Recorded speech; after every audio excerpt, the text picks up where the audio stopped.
Yes. Any non-Muslim brother there? Assalamu alaikum, brother. I'm asking this question on behalf of my very close friend.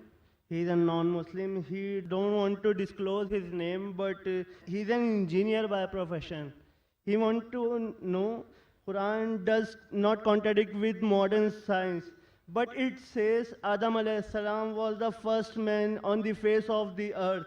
But this goes against the theory of Charles Darwin regarding evolution. But as the question, he says Quran matches with science, but it does not agree with the statement of the Quran that Adam alayhi salam is the first human being. It goes against the theory of Charles Darwin, and I agree with you. The Quran does not agree with the theory of Charles Darwin because Charles Darwin is the theory. Quran is a book of fact, not a book of theory. And if you read the book of Charles Darwin, The Origin of Species, it says that Charles Darwin went on the ship by the name of HMS Beagle, which went on an island by the name of Calotropis. And he saw birds pecking in holes and niches.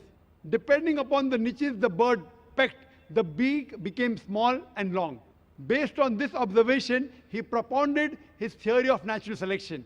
But he wrote a letter to his friend Thomas Thompson saying that I have got no 100% proof regarding my theory, but because it helps me in embryology, in rudimentary organs, etc., he has propounded that. Otherwise, Charles Darwin himself agreed that there were missing links. That's the reason in school, if we had to insult someone, we used to say that if you were present during Charles Darwin's time, then his theory would have been proved right. Insinuating he looks like an ape. So this is just a theory, it is not a fact at all. I have not come across a single book which is called as the fact of evolution. All of these are theories of evolution. And furthermore, according to P.P. Grasset, he says, it is letting our imagination run too wild just based on few vestiges that we are assuming that we have been evolved from apes. Today, science has found 4 waves. First is Australopithecus from the Ice Age, then Cro-Magnon, Neanderthal man.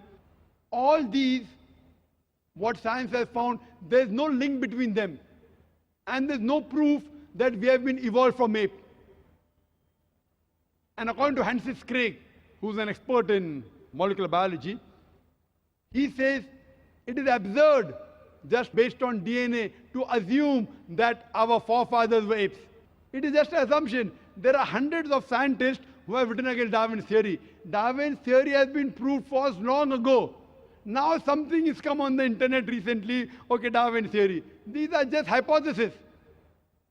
But certain things of Darwin, that life has been evolved from water, no problem. Quran says that in Surah Anbiya, chapter number 21, verse number 30. So certain things are correct. But as a whole, that human beings have been derived from ape is unscientific, it's a theory, and that's not a fact.